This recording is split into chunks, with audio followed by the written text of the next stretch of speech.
Bueno, bienvenidos a este programa que hemos dado a llamar Opio en las Nubes.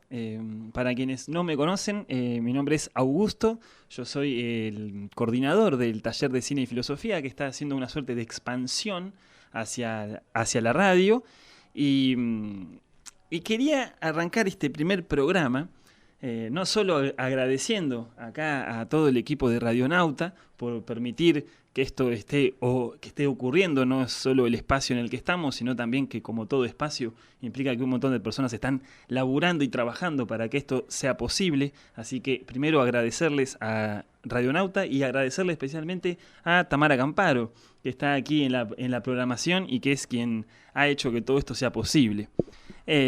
Así que hechos los agradecimientos, yo quería arrancar este primer programa comentando algo muy personal, y que es que me siento muy extraño. Me siento ocupando un lugar que quizá no me corresponde. Como sabrán quienes me conocen, yo soy realizador, soy también amante de la filosofía, pero la realidad es que yo no soy ni comunicador, ni periodista, mucho menos locutor. Así que estoy acá con un micrófono en un programa de radio haciendo algo para lo cual quizás no estoy del todo bien preparado. Y pensaba en esta sensación de sentirse extraño, ¿no? De sentir un extrañamiento, de sentir que algo no cuadra, de sentir que algo no termina de pertenecer allá donde está. Y pensaba en este fenómeno del extrañamiento porque la filosofía, de alguna manera, está muy vinculada al extrañamiento, a extrañarse del mundo. Y en este sentido, pensaba en el comienzo de algo, nuevo, en el origen de algo nuevo. Y cuando uno se pregunta por el origen, por la causa de la filosofía, lo primero que encuentra es que se suele hablar del asombro. Platón, Aristóteles, allá por el comienzo de la filosofía griega, hablan de que uno filosofa, uno se pregunta algo, uno empieza a conocer cuando se asombra, cuando se deja fascinar por el espectáculo que produce el mundo. Sobre todo en una cultura como la griega, sobre todo por ver el cielo. Ellos eran astrónomos y dedicaban parte del tiempo y de su día a ver las estrellas, algo que nosotros hacemos cada vez menos. Y justamente este espectáculo de ver el mundo, este espectáculo de los astros, este dejar de simplemente ir por el mundo y detenerse a mirarlo, dejarse fascinar, dejarse inquietar, es lo que ellos entienden por el comienzo de la filosofía, ¿no? Cuando algo nos llama la atención, vamos caminando, vamos a pensar por un sendero o un camino, y de repente hay algo que no coincide con la serie habitual, algo que se desmarca, algo que sobresale. Entonces nos detenemos y lo miramos. Es decir, nos dejamos asombrar. Eso es una idea muy bella, es una idea muy noble, y de alguna manera implica pensar, sobre todo cuando uno mira los astros, que ese espectáculo de las estrellas provoca la idea de que algo de lo que está pasando allá en el cielo, algo de lo que está pasando con las estrellas, tiene que ver también con lo que pasa acá. Y ahí es cuando la filosofía se vuelve algo racional, se vuelve la búsqueda de las relaciones, se vuelve la búsqueda de las leyes. Es decir, se filosofa con una conciencia de que las cosas están vinculadas, de que hay leyes, de que hay recurrencias. Y eso es lo que nos asombra. Nos asombramos de cómo el mundo está hecho, simplemente. No necesariamente tiene que ocurrir algo extraordinario. Simplemente el cielo ahí, como está con las estrellas colgadas, nos parece fascinante. Cómo se sostienen, cómo no caen al suelo. En el asombro, justamente lo que nos damos cuenta es que hay cosas que no sabemos. ¿Cómo ocurre eso? ¿Cómo eso ahí está simplemente ahí? Entonces, en este primer origen de la filosofía, el conocer tiene que ver con el extrañarse del mundo. No, eso que veíamos de manera habitual, de repente lo vemos con otros ojos. Es un extrañarse del mundo. Filosofar implica que vemos algo de una manera distinta. O empezamos a verlo de una manera distinta. Y yo quisiera pensar, y en esto lo sigo a un filósofo que es Gilles Deleuze, un filósofo francés, que plantea que en la historia del cine, es decir, en estos 100 y pico de años que lleva el cine, podemos encontrar un paralelo con la historia de 2000 años de filosofía. Porque si uno se pone a pensar cómo nace el cine, bueno, el cine nace también como un extrañamiento del mundo. Si nos ponemos a pensar en las primeras proyecciones que hicieron ahí a fines del siglo XIX los hermanos Lumière, que las pueden encontrar, circulan por YouTube, que son el tren llegando a la estación o los obreros saliendo de la fábrica. Lo que hicieron los Lumière con este invento que era el cinematógrafo fue filmar la vida cotidiana.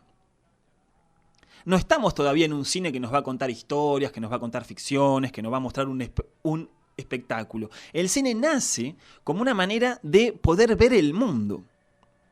Y esto es interesante porque muchos de los que celebraron al cine en sus comienzos, celebraban justamente eso.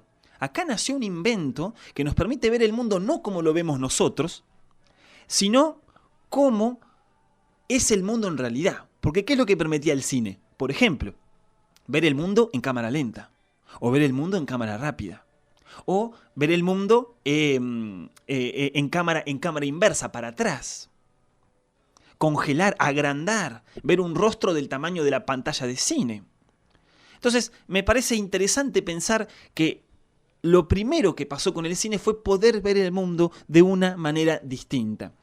Siempre me gustó mucho que otro filósofo, Siegfried Kracauer, un filósofo alemán, que nació a fines del siglo XIX y falleció más o menos en los años 60, fue uno de los primeros en escribir y en dedicar obras al cine. Y en su teoría del cine, él cuenta algo que a mí me gusta muchísimo, que es algo que sintió cuando de chiquito vio su primera película. Y esto a mí me parece fantástico, porque el descubrimiento del cine en Kracauer va unido de alguna manera a una experiencia de la niñez. Y es interesante también porque nos habla de una época, ¿no? Cuando el cine todavía podía ser descubierto, ¿no? Cuando no era algo que ya perteneciera a nuestra vida desde el principio. Y es interesante esto porque ¿recuerdan ustedes su primera película? ¿Recordamos cuál fue la primera película que vimos, ya sea en el cine, ya sea en la pantalla del televisor? Es muy difícil tener ese recuerdo. Y Kracauer lo tiene. Y a mí me parece interesante pensar ese vínculo entre el origen del cine y la infancia. Porque la mirada del niño puede ser muchas veces una mirada que justamente se deja fascinar por las cosas. No tiene quizá tantos prejuicios, tantos hábitos como los que tenemos algunos años. Y a veces se dejan fascinar por la aleatoriedad, por la arbitrariedad de las cosas. Y yo pensaba, en esta primer columna confesional, en un recuerdo que tengo de cuando era niño y fui al cine, que a mí me parecía muy extraño cómo ocurría, y me daba mucha curiosidad cómo era la pantalla. Yo no me daba bien cuenta cómo era la pantalla. Y de niño, no sé, yo tendría 5, 6, 7 años, la verdad es que no lo recuerdo. En el medio de la película, una vez me paré y fui hasta el centro de la pantalla y toqué la pantalla.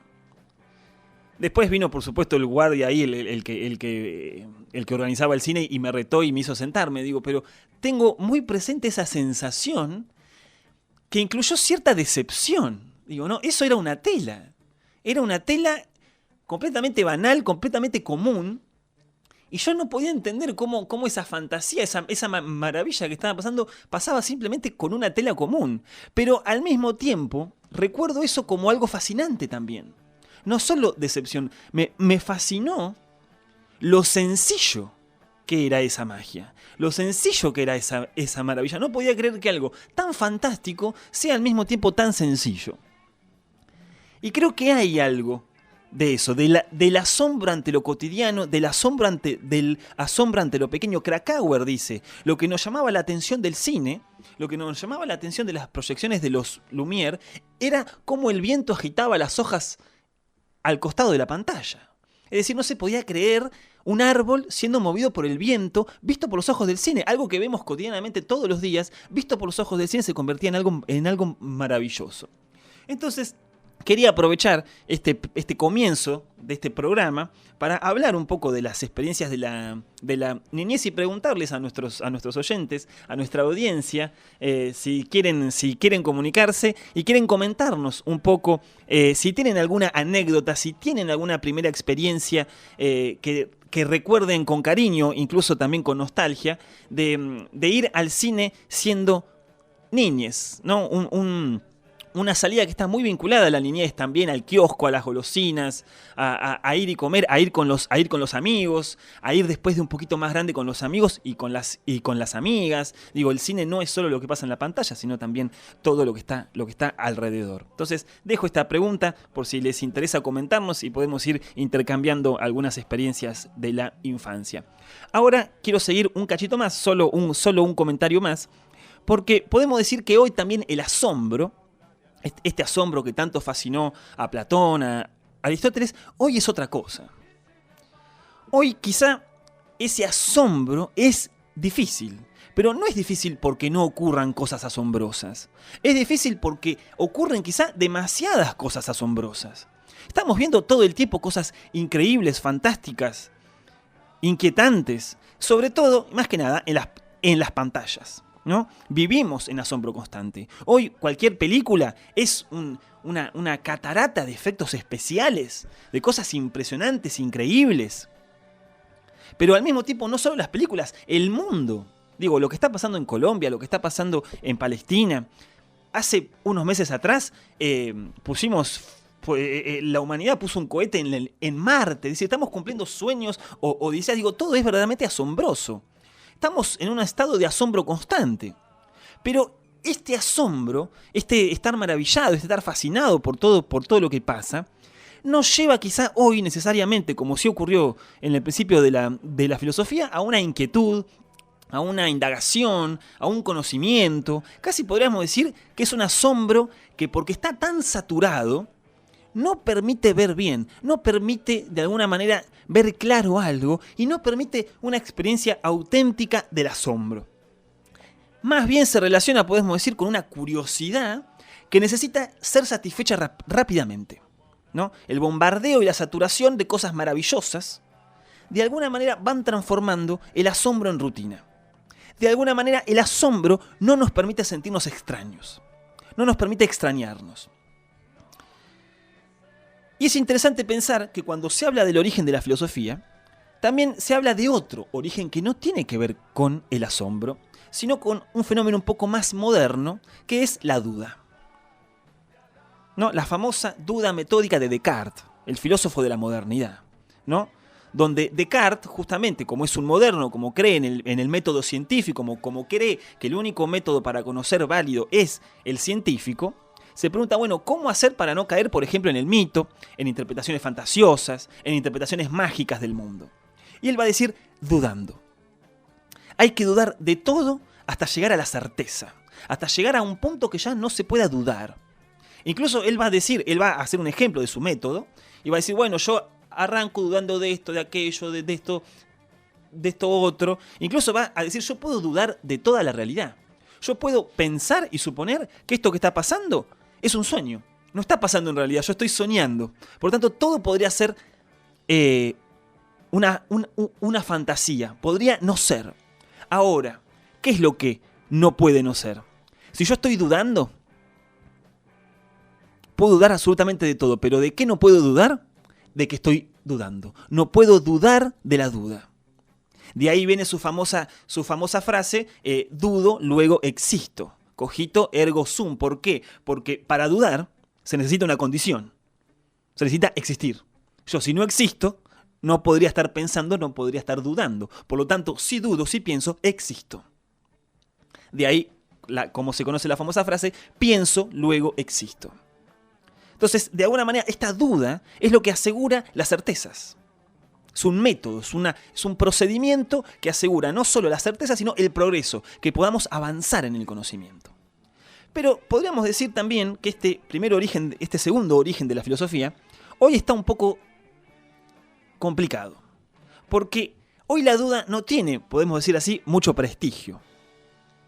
La duda hoy está asociada a la vacilación, está asociada a la indecisión, está asociada incluso a lo ineficiente, ¿no? En un mundo en el que cada vez tenemos el deber de responder de manera cada vez más rápida, incluso se nos dan herramientas para que podamos responder y resolver los problemas de manera más rápida, libros de autoayuda, terapias, podcasts, toda una serie de servicios para resolver todos los problemas.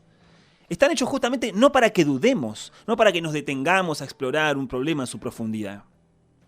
De alguna manera lo que estoy pensando, que hoy estamos en un mundo que no solo no permite el asombro, sino donde las respuestas están como ya dadas.